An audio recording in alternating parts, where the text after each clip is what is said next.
Friends, welcome to Jyotiraj. मैं मेरे साथ है मेरे ट्यूशन में। तो आज हम पढ़ेंगे वाणिज्य गणित, जो अन्य एग्जाम में पूछ जाते हैं। ए टू जेड एग्जाम जो भी हो, छोटा से बड़ा तक, मतलब 5 से लेकर जहाँ तक भी पूछा जाए, ए टू जेड एग्जाम में ये पूछे जाते हैं। मिश्र धन, मूलधन, ये सब पूछे जाते हैं।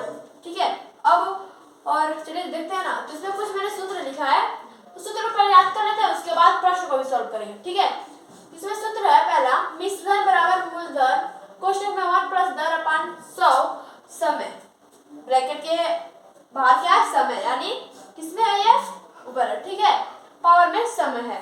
तो अब इसको कहने का मतलब क्या, कोई मिश्र धन ज्ञात करना हो तो मूलधन दिया होगा, ये भी दिया होगा, ये भी दिया होगा, ये भी और ये भी, या फिर इसको शॉर्टकट में ऐसे भी लिख सकते हैं। देखिए कैसे लिख सकते हैं, ए बराबर, ए को बोलते हैं मिश्र धन, ए को क्या बोलते हैं, मिश्र धन। ठीक है, तो ए बराबर क्या लिख सकते हैं, पी कोष्टक में 1 प्लस आर अपान 100 और पावर में n। ठीक है, यहाँ पे माइनस भी हो सकता है, लेकिन घटते और बढ़ते के हिसाब से यहाँ पे माइनस होगा और प्लस होगा। ठीक है, तो अब देखिए ए जो है हम लोग का है मिश्र धन है,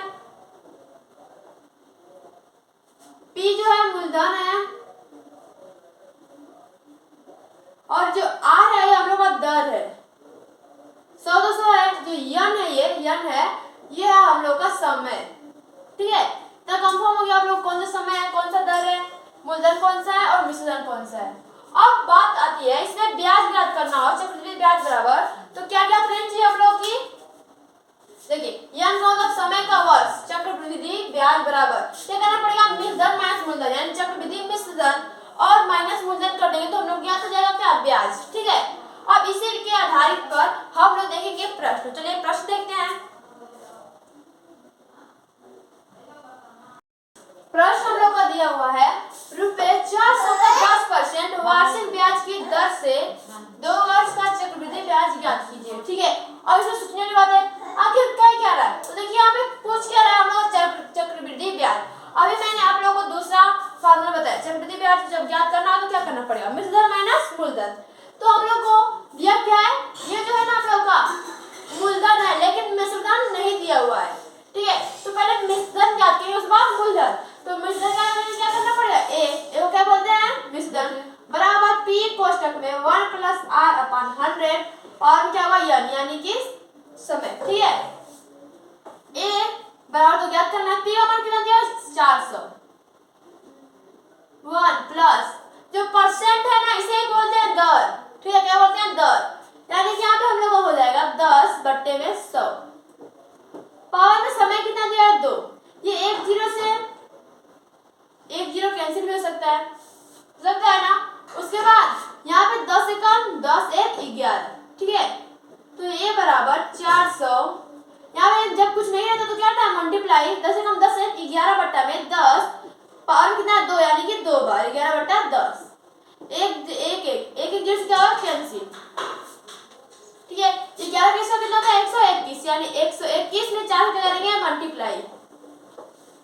ठीक है, तो a बराबर 4 एकम 4, 4 दूना 8, 4 एकम 4, 484। तो अभी a बराबर निकला है, यानी मिश्र धन निकला है। तो जब चक्रवृद्धि ब्याज ज्ञात करना हो तो सब फार्मूला क्या होता है, चक्रवृद्धि ब्याज यहाँ पे लिखिएगा, बिल्कुल शुद्ध रूप में लिखिएगा यहाँ पर। ठीक है, पेपर में आए तो चक्रवृद्धि बराबर क्या होता है, मूलधन, यानी मान लीजिए a माइनस पी, यानी मूलधन माइनस और मिश्र धन। ठीक है, तो मूलधन हम लोग कितना है, सॉरी मिश्र धन माइनस मूलधन, तो यहाँ पे एक कितना, मिश्र धन में कितना निकला होगा, 484 में से कितना घटाना है, प्रिंसिपल।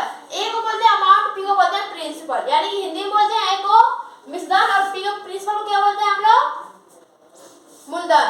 और यहाँ पे जो हम लोग का अमाउंट है, ठीक है, इसको बोलते हैं मिश्र धन। तो घटाएंगे तो जो पी है यानी प्रिंसिपल कितना है हम लोग का, 400, यहाँ पे 400 जब घटाएं तो कितना बचेगा, 84 रुपए, यानी कि ये जो है हम लोग का वो है चक्रवृद्धि ब्याज। तो अब हम लोग नेक्स्ट वीडियो में मिलेंगे ऐसे ही कुछ प्रश्न लेकर, जो अलग होगा, जो अलग फॉर्मूले पे होंगे, जिसमें से कोई दर भी हो सकता है, समय भी गायब हो जाएगा। ठीक है, चलिए देखते हैं नेक्स्ट वीडियो में, यानी कि हम लोग अभी पार्ट 1 है, अब मिलेंगे पार्ट 2 में। और हाँ, जल्दी हम लोग पढ़ेंगे क्षेत्रमिति का नेक्स्ट पार्ट। Thank you.